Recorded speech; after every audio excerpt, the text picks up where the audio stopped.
بسم اللہ الرحمن الرحیم۔ آفتاب رسالت صلی اللہ علیہ وآلہ وسلم کا طلوع۔ رسول اللہ جس زمانے میں پیدا ہوئے مکہ بت پرستی کا مرکز اعظم تھا۔ خود کعبہ میں 360 بت رکھے تھے۔ رسول اللہ صلی اللہ علیہ وآلہ وسلم کے خاندان کا تمغہ امتیاز صرف اس قدر تھا کہ اس صنم کدے کے متولی اور کلید برادر تھے۔ بایں ہما حضرت صلی اللہ علیہ وآلہ وسلم نے کبھی بتوں کے آگے سر نہیں جھکایا، دیگر رسوم جاہلیت میں بھی کبھی شرکت نہیں کی۔ قریش نے اس بنا پر کہ ان کو عام لوگوں سے ہر بات میں ممتاز رہنا چاہیے، یہ قاعدہ قرار دیا تھا کہ ایام حج میں قریش کے لیے عرفات جانا ضروری نہیں، اور یہ کہ جو لوگ باہر سے آئیں وہ قریش کا لباس اختیار کریں، ورنہ ان کو عریاں ہو کر کعبے کا طواف کرنا ہوگا۔ چنانچہ اسی بنا پر طواف عریاں کا عام رواج ہو گیا تھا، لیکن حضرت صلی اللہ علیہ وآلہ وسلم نے ان باتوں میں کبھی اپنے خاندان کا ساتھ نہ دیا۔ عرب میں افسانہ گوئی کا عام رواج تھا۔ راتوں کو لوگ تمام اشغال سے فارغ ہو کر کسی مقام میں جمع ہوتے تھے۔ ایک شخص جس کو اس فن میں کمال ہوتا تھا داستان شروع کرتا تھا۔ لوگ بڑے ذوق و شوق سے رات بھر سنتے تھے۔ بچپن میں ایک دفعہ حضرت صلی اللہ علیہ وآلہ وسلم نے بھی اس جلسے میں شریک ہونا چاہا تھا، لیکن اتفاق سے راہ میں شادی کا کوئی جلسہ دیکھنے کے لیے وہاں کھڑے ہو گئے۔ وہیں نیند آ گئی، اٹھے تو صبح ہو چکی تھی۔ ایک دفعہ اور ایسا ہی اتفاق ہوا، اس دن بھی یہی اتفاق پیش آیا۔ 40 برس کی مدت میں صرف 2 دفعہ اس قسم کا ارادہ کیا، لیکن دونوں دفعہ توفیق الہی نے بچا لیا کہ تیری شان ان مشاغل سے بالاتر ہے۔ یہ فطرت سلیم اور نیک سرشتی کا اقتضا تھا، لیکن ایک شریعت کبریٰ کی تاسیس، ایک مذہب کامل کی تشیید اور رہنمائی کونین کے منصب عظیم کے لیے کچھ اور درکار تھا۔ اسی زمانے کے قریب میں اور حق پرستوں ورقہ، زید، عثمان بن حویرث وغیرہ کے دل میں خیال آیا کہ جماد لا یعقل کے آگے سر جھکانا حماقت ہے۔ چنانچہ سب مذہب حق کی تلاش کے لیے نکلے، لیکن ناکامی کی دیوار سے سر ٹکرا کر رہ گئے۔ ورقہ اور عثمان عیسائی ہو گئے اور زید یہ کہتے کہتے مر گئے، اے خدا، اگر مجھ کو یہ معلوم ہوتا کہ تجھ کو کس طریقے سے پوجنا چاہیے تو میں اسی طریقے سے تجھ کو پوجتا۔ حضرت صلی اللہ علیہ وآلہ وسلم کے بہت سے دنیاوی تعلقات تھے۔ تجارت کا کاروبار تھا، متعدد اولادیں تھیں، تجارت کی ضرورت پر اکثر سفر کرنا پڑتا تھا، لیکن دست قدرت کو جو کام لینا تھا وہ ان تمام مشاغل سے بالاتر تھا۔ دنیا اور دنیا کے تمام کام آپ کو ہیچ نظر آتے تھے، تاہم مطلوب حقیقی کا اب تک پتہ نہ تھا۔ مکہ معظمہ سے 3 میل پر ایک غار تھا جس کو حرا کہتے ہیں۔ آپ مہینوں وہاں جا کر قیام فرماتے اور مراقبہ کرتے۔ کھانے پینے کا سامان لے جاتے، وہ ختم ہو چکتا تو پھر گھر تشریف لاتے اور پھر واپس جا کر مراقبے میں مصروف ہوتے۔ صحیح بخاری میں ہے، غار حرا میں آپ تخنس یعنی عبادت کیا کرتے تھے۔ یہ عبادت کیا تھی؟ عینی شرح بخاری میں ہے۔ یہ سوال کیا گیا کہ آپ کی عبادت کیا تھی؟ جواب یہ ہے کہ غور و فکر اور عبرت پذیری۔ یہ وہی عبادت تھی جو آپ کے دادا ابراہیم علیہ السلام نے نبوت سے پہلے کی تھی۔ ستاروں کو دیکھا تو چونکہ تجلی کی جھلک تھی، دھوکہ ہوا۔ چاند نکلا تو اور بھی شبہ ہوا، آفتاب پر اس سے بھی زیادہ۔ لیکن جب سب نظروں سے غائب ہو گئے تو بے ساختہ پکار اٹھے، انی لا احب الآفلین، انی وجہت وجہی للذی فطر السماوات والارض۔ سورہ انعام آیت نمبر 9۔ میں فانی چیزوں کو نہیں چاہتا، میں اپنا منہ اس کی طرف کرتا ہوں جس نے زمین و آسمان پیدا کی۔ ایک مغربی مورخ نے حضرت صلی اللہ علیہ وآلہ وسلم کی اس عبادت کی کیفیت اس طرح ادا کی ہے: سفر و حضر میں ہر جگہ محمد کے دل میں ہزاروں سوال پیدا ہوتے تھے۔ میں کیا ہوں؟ یہ غیر متناہی عالم کیا ہے؟ نبوت کیا شے ہے؟ میں کن چیزوں کا اعتقاد کروں؟ کیا کوہ حرا کی چٹانیں، کوہ طور کی سر بفلک چوٹیاں، کھنڈر اور میدان؟ کسی نے ان سوالوں کا جواب دیا؟ نہیں، ہرگز نہیں، بلکہ گنبد گرداں، گردش لیل و نہار، چمکتے ہوئے ستارے، برستے ہوئے بادل، کوئی ان سوالوں کا جواب نہ دے سکا۔ نبوت کا دیباچہ یہ تھا کہ خواب میں آپ پر اسرار منکشف ہونے شروع ہوئے۔ جو کچھ آپ خواب میں دیکھتے تھے بعین ہی وہی پیش آتا تھا۔ ایک دن جب کہ آپ حسب معمول غار حرا میں مراقبے میں مصروف تھے، فرشتہ غیب نظر آیا کہ آپ سے کہہ رہا ہے، اقرأ بسم ربک الذی خلق، خلق الانسان من علق، اقرأ وربک الاکرم الذی علم بالقلم، علم الانسان ما لم یعلم۔ سورہ اقرأ۔ پڑھ اس خدا کا نام جس نے کائنات کو پیدا کیا، جس نے آدمی کو گوشت کے لوتھڑے سے پیدا کیا۔ پڑھ تیرا خدا کریم ہے، وہ جس نے انسان کو قلم کے ذریعے سے علم سکھایا، وہ جس نے انسان کو وہ باتیں سکھائیں جو اسے معلوم نہ تھی۔ آپ گھر تشریف لائے تو جلال الہی سے لبریز تھے۔ آپ نے حضرت خدیجہ سے تمام واقعہ بیان کیا۔ وہ آپ کو ورقہ بن نوفل کے پاس لے گئیں جو عبرانی زبان جانتے تھے اور تورات و انجیل کے ماہر تھے۔ انہوں نے حضرت صلی اللہ علیہ وآلہ وسلم سے واقعے کی کیفیت سنی تو کہا، یہ وہی ناموس ہے جو موسیٰ علیہ السلام پر اترا تھا۔ روایت میں ہے کہ آپ صلی اللہ علیہ وآلہ وسلم کو ڈر پیدا ہوا۔ حضرت خدیجہ رضی اللہ عنہا نے کہا کہ آپ متردد نہ ہوں، خدا آپ کا ساتھ نہ چھوڑے گا۔ پھر وہ آپ کو ورقہ کے پاس لے گئیں۔ انہوں نے آپ کی نبوت کی تصدیق کی۔ حضرت صلی اللہ علیہ وآلہ وسلم کی زبان سے بے شبہ یہ الفاظ نکلے، مجھ کو ڈر ہے، لیکن یہ تردد، یہ ہیبت، یہ اضطراب جلال الہی کا تاثر اور نبوت کے بار گراں کی عظمت کا تخیل تھا۔ آپ نے کیا دیکھا؟ ناموس اعظم نے کیا کہا؟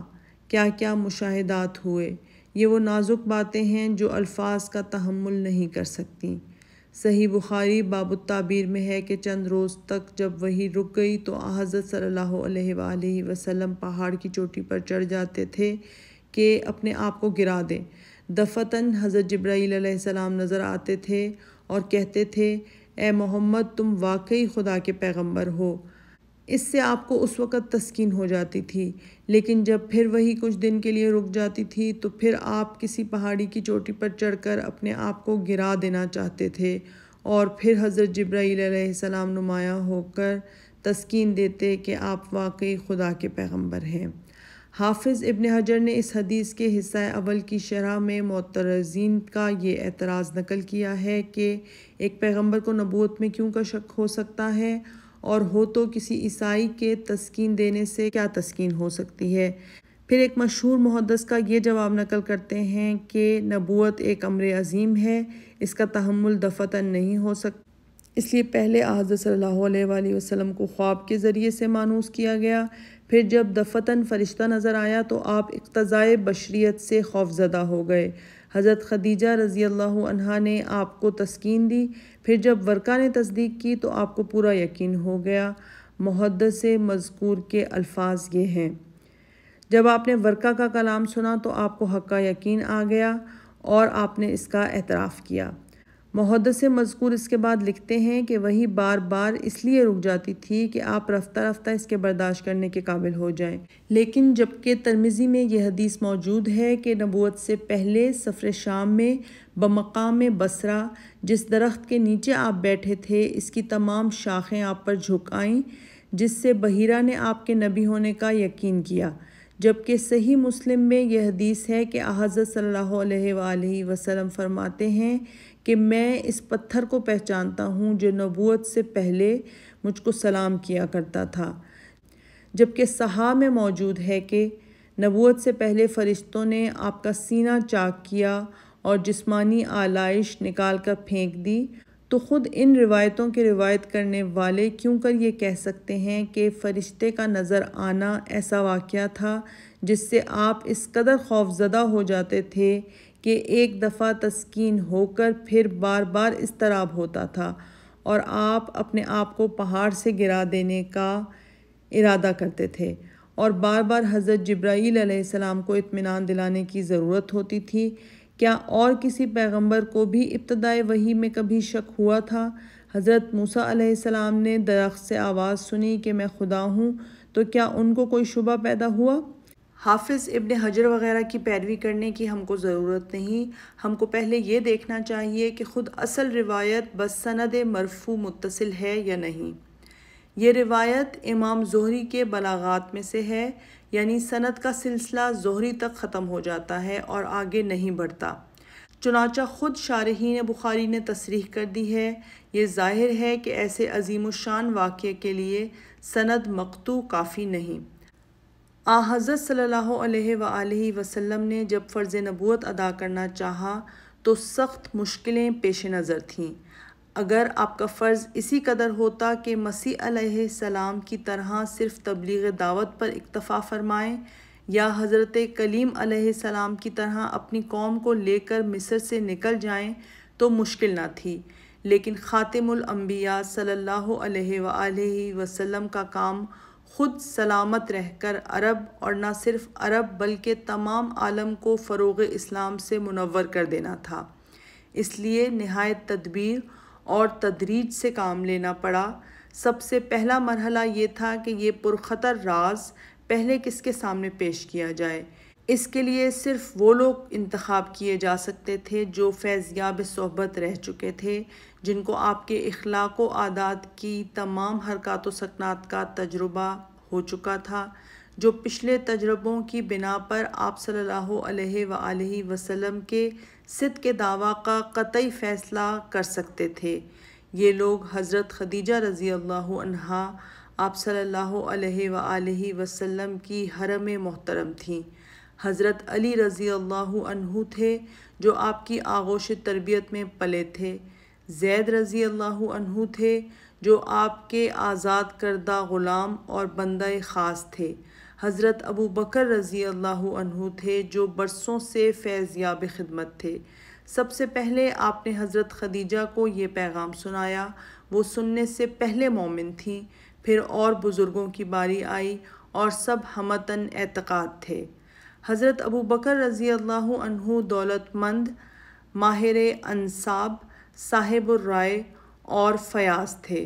ابن سعد نے لکھا ہے کہ جب وہ ایمان لائے تو ان کے پاس 40,000 درہم تھے۔ غرض ان اوصاف کی وجہ سے مکہ میں ان کا عام اثر تھا اور معززین شہر ان سے ہر بات میں مشورہ لیتے تھے۔ ارباب روایت کا بیان ہے کہ کبار صحابہ رضی اللہ عنہم میں سے حضرت عثمان، حضرت زبیر، حضرت عبد الرحمن بن عوف، حضرت سعد بن ابی وقاص، فاتح ایران حضرت طلحہ رضی اللہ عنہ سب انہی کی ترغیب اور ہدایت سے اسلام لائے۔ ان کی وجہ سے یہ چرچا چپکے چپکے اور لوگوں میں بھی پھیلا اور مسلمانوں کی تعداد میں اضافہ ہوتا گیا۔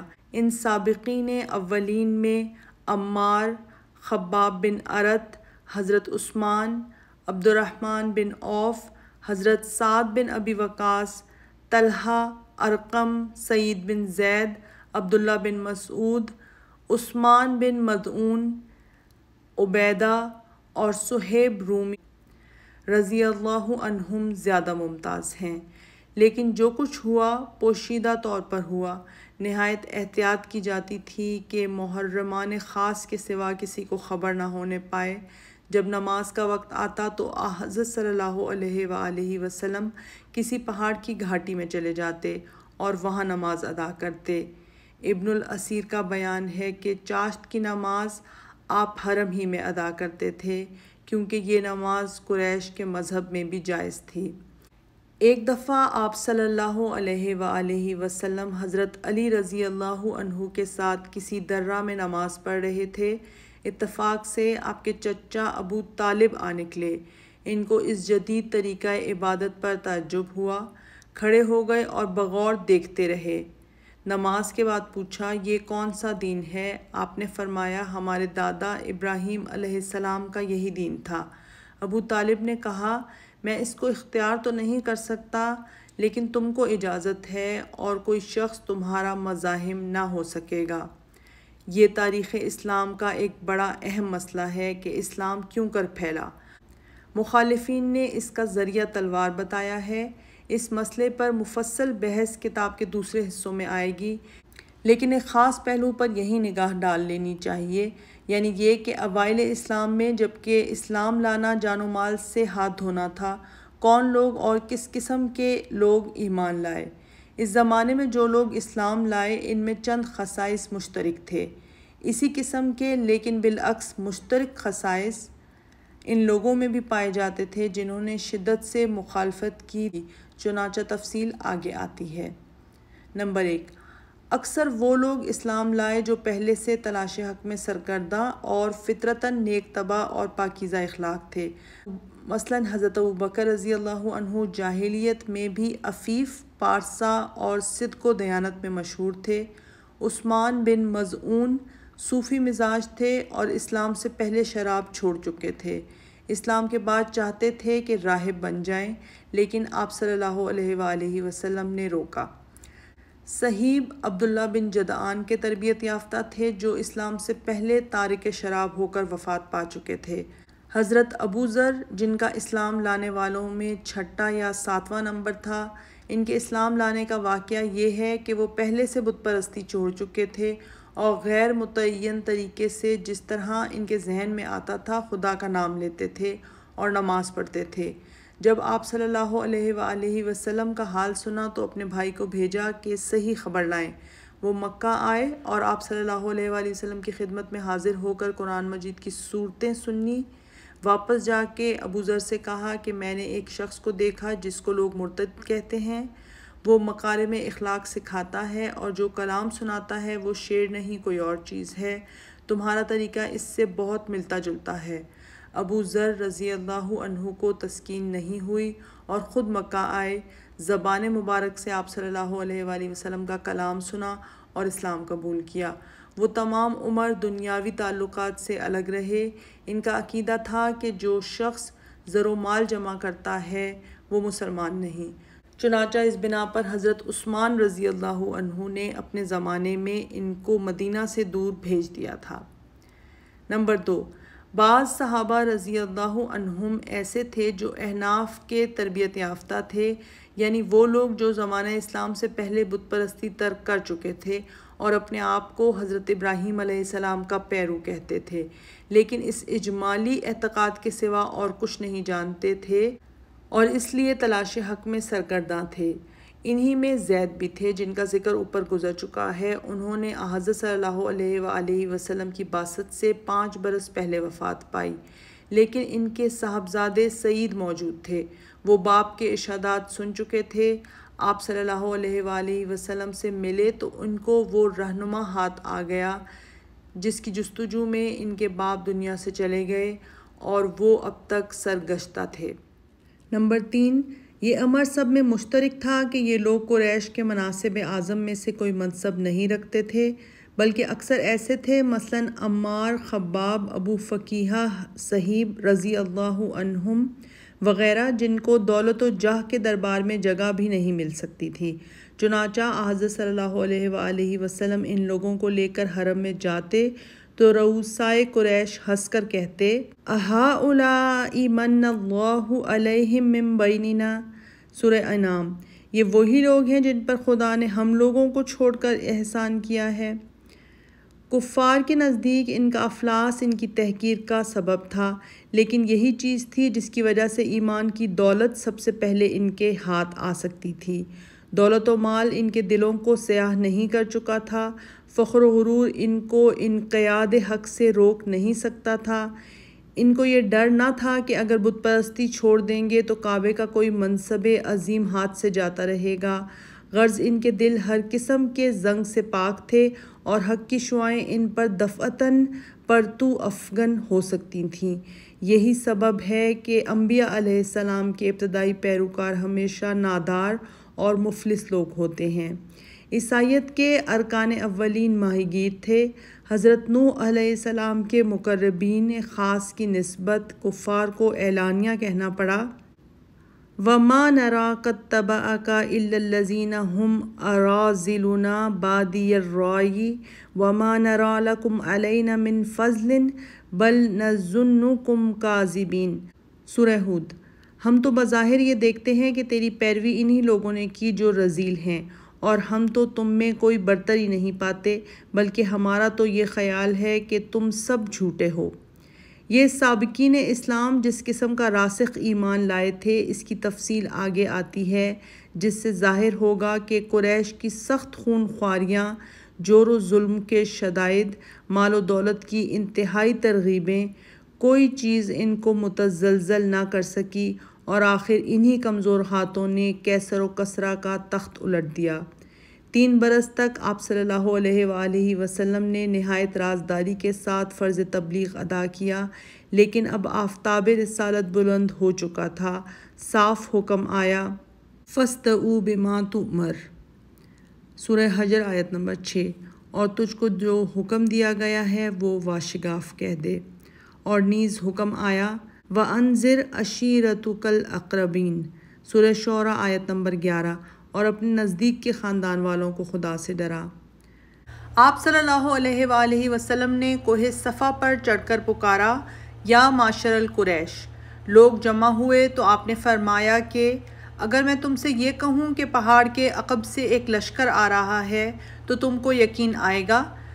سب نے کہا ہاں، کیونکہ تم کو ہمیشہ سے ہم نے سچ بولتے دیکھا ہے۔ آپ نے فرمایا تو میں یہ کہتا ہوں کہ اگر تم ایمان نہ لاؤ گے تو تم پر عذاب شدید نازل ہوگا۔ یہ سن کر سب لوگ، جن میں ابو لہب آپ کا چچا بھی تھا، سخت برہم ہو کر واپس چلے گئے۔ چند روز کے بعد آپ نے حضرت علی رضی اللہ عنہ سے کہا کہ دعوت کا سامان کرو۔ یہ در حقیقت تبلیغ اسلام کا پہلا موقع تھا۔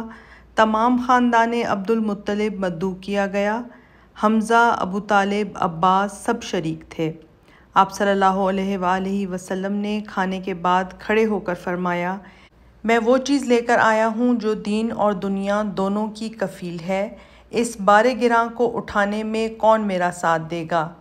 تمام مجلس میں سناٹا تھا۔ دفعتاً حضرت علی رضی اللہ عنہ نے اٹھ کر کہا، گو مجھ کو آشوب چشم ہے، گو میری ٹانگیں پتلی ہیں، اور گو میں سب سے نوعمر ہوں، تاہم میں آپ کا ساتھ دوں گا۔ قریش کے لیے یہ ایک حیرت انگیز منظر تھا کہ 2 شخص دنیا کی قسمت کا فیصلہ کر رہے ہیں۔ حاضرین کو بے ساختہ ہنسی آ گئی، لیکن آگے چل کر زمانے نے بتایا کہ یہ سراپا سچ ہے۔ اب مسلمانوں کی ایک معتدبہ ہی جماعت تیار ہو گئی تھی، جن کی تعداد 40 سے زیادہ تھی۔ آپ نے حرم کعبہ میں جا کر توحید کا اعلان کیا۔ کفار کے نزدیک یہ حرم کی سب سے بڑی توہین تھی، اس لیے دفعتاً ایک ہنگامہ برپا ہو گیا اور ہر طرف سے لوگ آپ پر ٹوٹ پڑے۔ آپ صلی اللہ علیہ وآلہ وسلم کے رہیب حضرت حارث بن ابی حالہ گھر میں تھے۔ ان کو خبر ہوئی، دوڑے ہوئے آئے اور حضرت صلی اللہ علیہ وآلہ وسلم کو بچانا چاہا، لیکن ہر طرف سے ان پر تلواریں پڑیں اور وہ شہید ہو گئے۔ اسلام کی راہ میں یہ پہلا خون تھا جس سے زمین رنگین ہوئی۔ قریش کی مخالفت اور اس کے اسباب۔ مکہ کی جو عزت تھی کعبہ کی وجہ سے تھی۔ قریش کا خاندان جو تمام عرب پر مذہبی حکومت رکھتا تھا اور جس کی وجہ سے وہ ہمسایہ گان خدا بلکہ آل اللہ یعنی خاندان الہی کہلاتے تھے، اس کی صرف یہ وجہ تھی کہ وہ کعبے کے مجاور اور کلید برادر تھے۔ اس تعلق سے قریش کا کاروبار زیادہ پھیلتا گیا، یہاں تک کہ متعدد محکمے اور بڑے بڑے مناصب قائم کیے گئے، جن کی تفصیل یہ ہے۔ منصب حجابہ جو کعبے کی کلید برادری اور تولیت کے لیے قائم تھا اور اس پر حضرت عثمان بن طلحہ فائز تھے۔ منصب رفادہ جو غریب حجاج کی خبرگیری کے لیے قائم تھا اور اس پر خاندان نوفل کے حرس بن عامر فائز تھے۔ منصب سقایا جو حجاج کے پانی پلانے کا انتظام کرتا تھا، اس پر خاندان ہاشم کے حضرت عباس فائز تھے۔ منصب مشورہ جس میں خاندان اسد کے یزید بن ربیعہ الاسود فائز تھے۔ منصب دیات و مغارم جو خون بہا کا فیصلہ کرتا تھا، اس پر خاندان امیہ کے حضرت ابو بکر فائز تھے۔ منصب عقاب جو علم برداری کرتا تھا، اس پر خاندان امیہ کے ابو سفیان فائز تھے۔ منصب قبا جو خیمہ و خرگاہ کا انتظام اور سواروں کی افسری کرتا تھا، اس پر خاندان مخزوم سے ولید بن مغیرہ فائز تھے۔ سفارت و منافرت جو کہ سفیر ہو کر جانا، اور جن قبیلوں میں یہ نزاع پیش آئے کہ شریف تر کون ہے اس کا فیصلہ کرنا، اس پر خاندان عدی فائز تھے اور حضرت عمر رضی اللہ عنہ ان کی طرف سے فائز تھے۔ منصب ازلام و ایثار جس کا کام محکمہ مال کا انتظام تھا، اس پر خاندان جمع سے صفوان بن امیہ فائز تھے۔ منصب اموال جو محتم خزانہ تھے اور خاندان سہم اس کے نگران تھے، حرس بن قیس فائز تھے۔ آغاز اسلام میں جو لوگ قریش کے رؤسائے اعظم تھے اور جن کی عظمت و اقتدار کا اثر تمام مکہ پر تھا، ان کے نام یہ ہیں: ابو سفیان بن حرب، حضرت معاویہ کے باپ، حرب فجار میں انہی کا باپ قریش کا سپہ سالار تھا۔ ابو جہل، ولید بن مغیرہ کا بھتیجا اور قبیلے کا سردار۔ ولید بن مغیرہ حضرت خالد رضی اللہ عنہ کا باپ، قریش کا رئیس اعظم تھا۔ عاص بن وائل سہمی، حضرت عمرو بن عاص کا باپ، نہایت دولت مند، کثیر الاولاد اور صاحب اثر تھا۔ عتبہ بن ربیعہ، امیر معاویہ کا نانا، نہایت شریف الطبع اور صاحب ریاست تھا۔ ان کے سوا اسود بن مطلب، اسود بن یغوث، نضر بن الحرث بن کلدہ، اخنس بن شریق ثقفی، ابی بن خلف، عقبہ بن ابی معیط صاحب اثر تسلیم کیے جاتے تھے۔ اس موقع پر یہ بھی دیکھنا چاہیے کہ خاندان ہاشم اور بنو امیہ برابر کے حریف تھے اور دونوں میں مدت سے رشک و رقابت چلی آتی تھی۔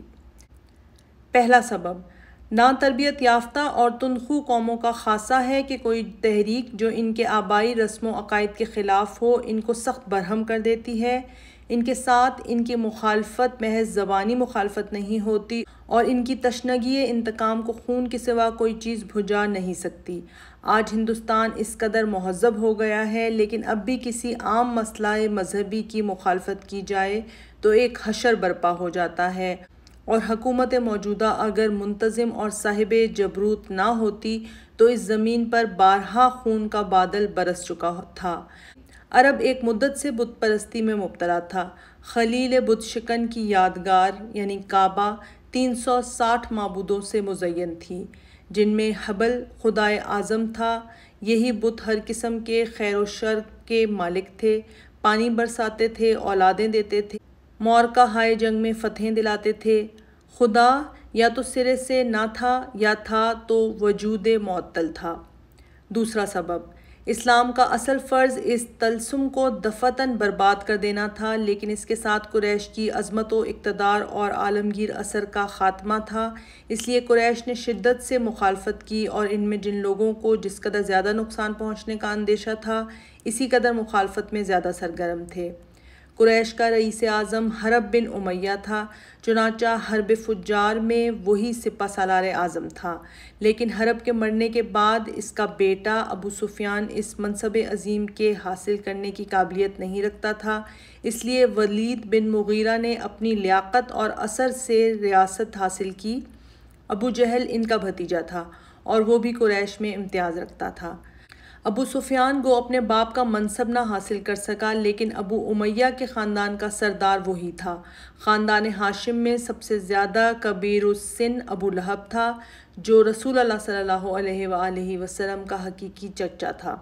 قبیلہ سہم میں سب سے زیادہ بااثر عاص بن وائل تھا، جو نہایت دولت مند اور کثیر الاولاد تھا۔ قریش کی عنان حکومت انہی رؤسا کے ہاتھ میں تھی اور یہی لوگ تھے جنہوں نے اسلام کی سخت مخالفت کی۔ قریش کے اور اکابر مثلاً اسود بن مطلب، اسد بن عبد یغوث، نضر بن الحرث، امیہ بن خلف، عقبہ بن ابی معیط انہی لوگوں کے زیر اثر تھے، اور اس وجہ سے اعدائے اسلام میں ان کا نام ہر جگہ نمایاں نظر آتا ہے۔ قریش کا یہ خیال تھا کہ نبوت کا منصب اعظم اگر کسی کو ملتا تو مکہ یا طائف کے کسی رئیس کو ملتا۔ وَقَالُوا لَوْلَا نُزِّلَ هَٰذَا الْقُرْآنُ عَلَىٰ رَجُلٍ مِّنَ الْقَرْيَتَيْنِ عَظِيمٍ۔ سورہ زخرف آیت نمبر 3۔ وہ لوگ کہتے ہیں کہ قرآن کو اترنا تھا تو ان دو شہروں مکہ و طائف میں سے کسی رئیس اعظم پر اترنا تھا، یعنی ولید بن ربیعہ یا ابو مسعود ثقفی۔ عرب میں ریاست کے لیے دولت اور اولاد سب سے پہلی اور سب سے ضروری شرط تھی۔ اولاد کی نسبت اکثر وحشی قوموں میں ہندوستان میں بھی یہ خیال رہا ہے کہ جو شخص صاحب اولاد نہ ہو وہ عالم آخرت کی برکات سے محروم رہتا ہے۔ ہندوؤں میں بھی یہ خیال ہے کہ اولاد کے بغیر انسان کو پوری نجات نہیں مل سکتی۔ قریش میں اوصاف مذکورہ کے لحاظ سے جو لوگ ریاست کا استحقاق رکھتے تھے وہ ولید بن مغیرہ، امیہ بن خلف، عاص بن وائل سہمی اور ابو مسعود ثقفی تھے۔ رسول اللہ صلی اللہ علیہ وآلہ وسلم ان اوصاف سے بالکل خالی تھے۔ دولت کے غبار سے آپ کا دامن پاک تھا اور اولاد ذکور سال 2 سال سے زیادہ زندہ نہیں رہی۔ تیسرا سبب، قریش کو عیسائیوں سے بالطبع نفرت تھی، جس کی وجہ یہ تھی کہ ابرہہ الاشرم بادشاہ حبش جو کعبہ کے ڈھانے کو آیا تھا عیسائی تھا۔ یہی وجہ تھی کہ قریش عیسائیوں کے مقابلے میں پارسیوں کو زیادہ پسند کرتے تھے۔ ایران اور روم کی جنگ میں ایرانیوں کو فتح ہوئی تو قریش نے نہایت خوشی کا اظہار کیا اور مسلمان شکستہ ہوئے۔ چنانچہ یہ آیت اتری، غلبت الروم فی ادنی الارض وہم من بعد علیہم سیغلبون فی بضع سنین للہ الامر من قبل ومن بعد ویومئذ یفرح المؤمنون بنصر اللہ۔ سورہ روم آیت نمبر 1۔ قریب کے ملک میں رومی مغلوب ہو گئے، لیکن یہ لوگ مغلوب ہونے کے چند سال میں پھر غالب آ جائیں گے۔ خدا ہی کو اختیار ہے، پہلے بھی اور پیچھے بھی، اور تب مسلمان اللہ کی مدد سے خوشی منائیں گے۔ اسلام اور نصرانیت میں بہت سی باتیں مشترک تھیں، سب سے بڑھ کر یہ کہ اس زمانے میں اسلام کا قبلہ بیت المقدس تھا اور مدینہ منورہ میں بھی ایک مدت تک یہی قبلہ رہا۔ ان اسباب سے قریش کو خیال ہوا کہ آپ صلی اللہ علیہ وآلہ وسلم عیسائیت قائم کرنا چاہتے ہیں۔ چوتھا سبب، ایک بڑا سبب قبائل کی خاندانی رقابت تھی۔ قریش میں 2 قبیلے نہایت ممتاز اور حریف یک دگر تھے، بنو ہاشم و بنو امیہ۔ عبد المطلب نے اپنے زور و اثر سے بنو ہاشم کا پلہ بھاری کر دیا تھا، لیکن اس کے بعد اس خاندان میں کوئی صاحب اثر نہیں پیدا ہوا۔ ابو طالب دولت مند نہ تھے، عباس دولت مند تھے لیکن فیاض نہ تھے، ابو لہب بد چلن تھا۔ اس پر بنو امیہ کا اقتدار بڑھتا چلا جاتا تھا۔ حضرت صلی اللہ علیہ وآلہ وسلم کی نبوت کو خاندان بنی امیہ اپنے رقیب یعنی ہاشم کی فتح خیال کرتا تھا، اس لیے سب سے زیادہ اسی قبیلے نے حضرت صلی اللہ علیہ وآلہ وسلم کی مخالفت کی۔ بدر کے سوا باقی تمام لڑائیاں ابو سفیان ہی نے برپا کیں اور وہی ان لڑائیوں میں رئیس لشکر رہا۔ عقبہ بن ابی معیط جو سب سے زیادہ حضرت صلی اللہ علیہ وآلہ وسلم کا دشمن تھا اور جس نے نماز پڑھنے کی حالت میں آپ کے دوش مبارک پر اونٹ کی اوجھ لا کر رکھ دی تھی، اموی تھا۔ بنو امیہ کے بعد جس قبیلے کو بنی ہاشم کی برابری کا دعویٰ تھا وہ بنو مخزوم تھے۔ ولید بن مغیرہ اسی خاندان کا رئیس تھا، اس لیے اس قبیلے نے بھی حضرت صلی اللہ علیہ وآلہ وسلم کی سخت مخالفت کی۔ ابو جہل کی ایک تقریر سے اس بیان کی پوری تصدیق ہوتی ہے۔ ایک دفعہ اخنس بن شریک ابو جہل کے پاس گیا اور کہا کہ محمد کے متعلق تمہاری کیا رائے ہے؟ ابو جہل نے کہا، ہم اور عبد مناف یعنی آل ہاشم ہمیشہ حریف مقابل رہے، انہوں نے مہمانداریاں کیں تو ہم نے بھی کیں، انہوں نے خون بہا دیے تو ہم نے بھی دیے، انہوں نے فیاضیاں کیں تو ہم نے ان سے بڑھ کر کیں، یہاں تک کہ جب ہم نے ان کے کاندھے سے کاندھا ملا دیا تو اب بنو ہاشم پیغمبری کے دعوے دار ہیں، خدا کی قسم ہم اس پیغمبر پر کبھی ایمان نہیں لا سکتے۔ پانچواں سبب، ایک بڑا سبب یہ تھا کہ قریش میں سخت بد اخلاقیاں پھیلی ہوئی تھیں۔ بڑے بڑے ارباب اقتدار نہایت ذلیل بد اخلاقیوں کے مرتکب تھے۔ ابو لہب جو خاندان ہاشم میں سب سے زیادہ ممتاز تھے، اس نے حرم محترم کے خزانے سے غزال زریں چرا کر بیچ ڈالا تھا۔ اخنس بن شریک جو بنو زہر کا حلیف اور رؤسائے عرب میں شمار کیا جاتا تھا، نمام اور کذاب تھا۔ نضر بن حارث کو جھوٹ بولنے کی سخت عادت تھی، اسی طرح اکثر ارباب جاہ مختلف قسم کے اعمال شنیعہ میں گرفتار تھے۔ حضرت صلی اللہ علیہ وآلہ وسلم ایک طرف بت پرستی کی برائیاں بیان فرماتے تھے، دوسری طرف ان بد اخلاقیوں میں سخت دارو گیر کرتے تھے جس سے ان کی عظمت و اقتدار کی شہنشاہی متزلزل ہوتی جاتی تھی۔ قرآن مجید میں پہم اعلانیہ ان بدکاروں کی شان میں آیتیں نازل ہوتی تھیں اور گو طریقہ بیاں عام ہوتا تھا، لیکن لوگ جانتے تھے کہ روح سخن کس کی طرف ہے۔ وَلَا تُطِعْ كُلَّ حَلَّافٍ مَّهِينٍ هَمَّازٍ مَّشَّاءٍ بِنَمِيمٍ مَّنَّاعٍ لِّلْخَيْرِ مُعْتَدٍ أَثِيمٍ عُتُلٍّ بَعْدَ ذَلِكَ زَنِيمٍ أَن كَانَ ذَا مَالٍ وَبَنِينَ۔ سورہ قلم۔ اور اس شخص کے کہنے میں نہ آنا جو بات بات میں قسم کھاتا ہے، آبرو یافتہ ہے، طاعن ہے، چغلیاں کھاتا ہے، لوگوں کو اچھے کاموں سے روکتا ہے، حد سے بڑھ گیا ہے، بد ہے، تند خو ہے اور ان سب باتوں کے ساتھ جھوٹا نسب بناتا ہے اس لیے کہ وہ مالدار اور لڑکوں والا ہے۔ كَلَّا لَئِن لَّمْ يَنتَهِ لَنَسْفَعًا بِالنَّاصِيَةِ نَاصِيَةٍ كَاذِبَةٍ خَاطِئَةٍ۔ سورہ علق۔ وہ سن رکھے کہ اگر وہ باز نہ آیا تو ہم اس کے پیشانی کے بال پکڑ کر گھسیٹیں گے جو کہ جھوٹی اور خطا کار ہے۔ ممکن تھا کہ واز و پنت کا نرم طریقہ اختیار کیا جاتا، لیکن مدت کی عربی نخوت، دولت و اقتدار کا فخر، ریاست کا زوم، ان چیزوں کے ہوتے ہوئے جب تک ضرب نہایت سخت نہ ہوتی وہ خبردار نہ ہوتے، اس لیے بڑے بڑے جبار اس طرح مخاطب کیے جاتے تھے۔ ذَرْنِي وَمَنْ خَلَقْتُ وَحِيدًا وَجَعَلْتُ لَهُ مَالًا مَمْدُودًا وَبَنِينَ شُهُودًا وَمَهَّدتُّ لَهُ تَمْهِيدًا ثُمَّ يَطْمَعُ أَنْ أَزِيدَ كَلَّا إِنَّهُ كَانَ لِآيَاتِنَا عَنِيدًا۔ سورہ مدثر۔ ہم کو اور اس کو تنہا چھوڑ دو، میں نے اس کو اکیلا پیدا کیا، پھر بہت سا مال دیا، بیٹے دیے، سامان دیا، پھر چاہتا ہے کہ ہم اس کو اور دیں، ہرگز نہیں، وہ ہماری آیتوں کا دشمن ہے۔ یہ خطاب ولید بن مغیرہ کے ساتھ ہے جو قریش کا سرتاج تھا، اور یہ الفاظ اس شخص کی زبان سے ادا ہوتے تھے جس کو ظاہری جاہ و اقتدار حاصل نہ تھا، لیکن مخالفت کی جو سب سے بڑی وجہ تھی اور جس کا اثر تمام قریش بلکہ تمام عرب پر یکساں تھا، یہ تھا کہ جو معبود سینکڑوں برس سے عرب کے حاجت روائے عام تھے اور جن کے آگے وہ ہر روز پیشانی رگڑتے تھے، اسلام ان کا نام و نشاں مٹاتا تھا اور ان کی شان میں کہتا تھا، اِنَّکُمْ وَمَا تَعْبُدُونَ مِن دُونِ اللَّهِ حَسَبُ جَہَنَّمَ۔ سورہ انبیاء۔ بلا شبہ تم اور جن چیزوں کو خدا کو چھوڑ کر پوجتے ہو سب دوزخ کے ایندھن ہوں گے۔ قریش کے تحمل کے اسباب۔ ان اسباب کے ساتھ جن میں سے ہر ایک قریش کو سخت مشتعل کر دینے کے لیے کافی تھا، توقع یہ تھی کہ اعلان دعوت کے ساتھ سخت خون ریزیاں شروع ہو جاتیں، لیکن قریش نے تحمل سے کام لیا اور اس کے ناگزیر اسباب تھے۔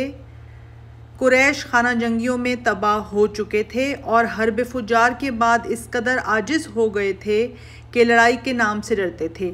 قبیلہ پرستی کی وجہ سے لڑائی صرف اتنی سی بات پر شروع ہو جاتی تھی کہ کسی قبیلے کا کوئی آدمی قتل کر دیا جائے، مقتول کا قبیلہ بغیر کسی تحقیق کے انتقام کے لیے کھڑا ہو جاتا تھا، اور جب تک بدلہ نہ لیا جائے یہ آگ بجھ نہیں سکتی تھی۔ رسول اللہ صلی اللہ علیہ وآلہ وسلم کے قتل پر آمادہ ہونا قریش کے لیے نہایت آسان تھا، لیکن وہ جانتے تھے کہ بنو ہاشم خون کا انتقام نہ چھوڑیں گے اور پھر سلسلہ بسلسلہ تمام مکہ جنگ میں مبتلا ہو جائے گا۔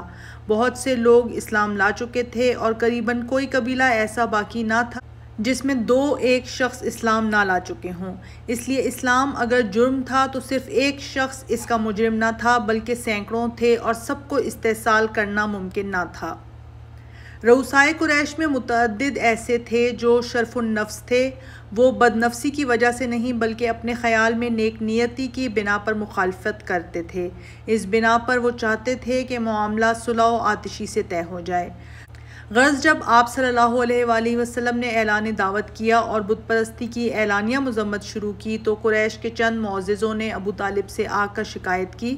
ابو طالب نے نرمی سے سمجھا کر رخصت کر دیا، لیکن چونکہ بنائے نزا قائم تھی، یعنی آپ صلی اللہ علیہ وآلہ وسلم ادائے فرض سے باز نہ آ سکتے تھے، اس لیے یہ سفارت دوبارہ ابو طالب کے پاس آئی۔